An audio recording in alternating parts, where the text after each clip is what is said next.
दरम्यान ठाकरे बंधूंच्या भेटीवर मुख्यमंत्री देवेंद्र फडणवीसांनी देखील प्रतिक्रिया दिली। उद्धवजींना शुभेच्छा द्यायला राज ठाकरे दिले, त्यात राजकारण काय असं फडणवीस म्हणाले।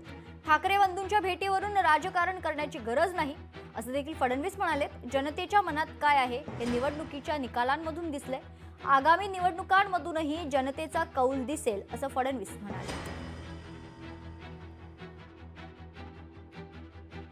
आनंदाची गोष्ट आहे, याच्यामध्ये आपण कशाला राजकीय पाहायचं काय। शुभेच्छा त्याला देण्याकरता ते गेल्यात, आमच्या शुभेच्छा उद्धवजींना, सगळ्यांच्या शुभेच्छा। त्याला काय जन्मदिवसाच्या शुभेच्छा द्यायला जाणं याच्यामध्ये राजकारण पाहणं योग्य नाही आहे। बघा, महाराष्ट्राच्या मनात काय आहे हे तुम्हाला विधानसभेच्या निवडणुकीत दिसलं, आणि महाराष्ट्राच्या मनात काय आहे हे तुम्हाला ज्या स्थानिक स्वराज्य संस्थाच्या निवडणुका आहेत त्यातही दिसेल। लोकशाही मराठी ऐका, पहा, जागरूक रहा।